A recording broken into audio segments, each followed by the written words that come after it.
할렐루야. 5월 9일 토요일 매일 성경 묵상입니다. 오늘 말씀은 창세기 38장 1절에서 30절의 말씀입니다. 어제가 어버이날이었죠. 혹시 부모님을 찾아뵈었는지요? 저는 집이 김천인데요. 어머니가 계셔요. 그래서 지난주 5월 1일에 미리 갔다 왔습니다. 가는 김에 집에 에어컨을 이전 설치해드리고 왔는데요. 막내 동생네가 왔더라고요. 이제 7, 8개월 된 아기를 데리고 왔는데 쌩긋쌩긋하게 웃는 게 얼마나 귀여운지. 동생이 결혼한 지 약 10년이 넘었는데 아기가 없어서 걱정을 했는데 늦게나마 아기를 가지니 참 행복해 보였습니다. 가정엔 자녀가 있어야 기쁨이 넘치는 것 같아요. 오늘 말씀해 보면 유다의 가정에 대한 이야기가 나옵니다. 유다는 야곱의 네 번째 아들이죠. 앞뒤로는 요셉의 꿈 이야기가 막 전개되고 있는 가운데 중간에 덩그러니 삽입된 유다 가정의 이야기입니다. 그러나 유다의 이야기가 여기에 이렇게 기록된 것은 분명한 목적이 있기 때문이에요. 그것은 야곱의 일가의 애굽 이주의 필연성, 왜 이들이 애굽으로 갈 수밖에 없었는가? 그것을 보여주는 거예요. 당시 야곱의 가문에 르우벤은 장자로 태어났지만 창세기 35장을 보면 아버지 야곱의 첫 빌하와 동침하는 큰 죄를 범합니다. 그 일로 인해서 그는 장자의 권위를 잃게 됩니다.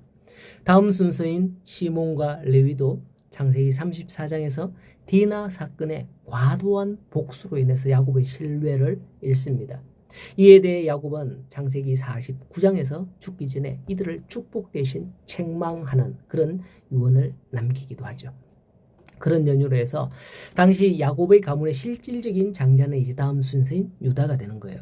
근데 그 유다가 가나안 여인과 결혼하고 그의 첫째 아들과 둘째 아들, 셋째 아들이 태어나는데 첫째, 둘째가 하나님 앞에 악함으로 죽임을 당했을 뿐만 아니라 유다와 며느리 다말 간의 근친상간을 보여줌으로써 하나님의 택한 백성이 혈통적, 도덕적, 종교적으로 순결성을 보존하기 위해서는 야곱 가족이 살고 있던 타락한 가나안 문화 그 지역을 벗어나 애굽으로 이주하는 게 불가피한 일이었음을 시사해주는 그 의미를 담고 있는 사건이다 할 수 있겠습니다. 한마디로 맹모 삼천지교인 거죠.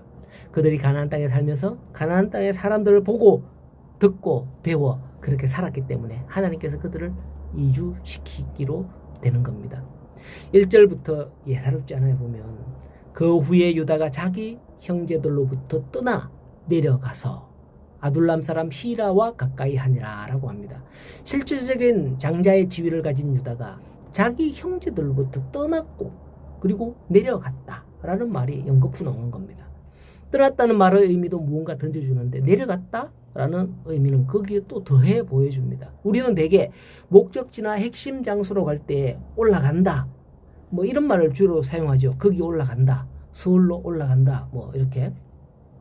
비록 그곳이 지형적으로 낮은 곳이라 할지라도 내가 가는 그곳이 핵심적인 의미를 담기에 조금 더 높여서 올라간다, 뭐 이런 말을 표현을 사용하기도 합니다. 근데 여기서는 내려갔고 형제들로부터 떠났다 뭐 이렇게 하는데 이것은 굉장히 중요한 상징적 의미를 담고 있는 거죠. 즉 하나님의 뜻을 저버리고 세속적인 길로 내닫는 그 인간의 발걸음을 묘사하는 것입니다. 아둘람은 지금의 야곱의 형제들이 거주하고 있던 헤브론에서 북쪽으로 약 24km 정도 떨어진 가나안의 대표적인 성읍입니다. 이곳은 가나안의 문화가 굉장히 융성한 곳이었습니다. 그곳에서 유다는 가나안 사람 수아라 하는 자의 딸을 취하여서 아내로 삼고 세 아들을 낳죠. 세 아들을 낳는데 엘오난이 먼저 나오죠. 유다의 자녀들은 바로 이런 곳에서 이곳 사람들의 하는 것을 보고 배우며 자랐습니다.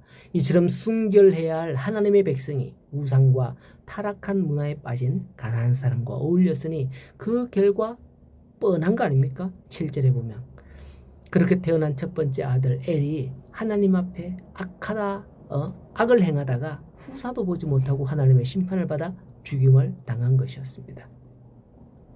10절에 비추어 볼 때 상징적인 그런 어떤 의미를 생각해 보면 성적인 범죄가 아닌가 그럴 가능성이 높습니다.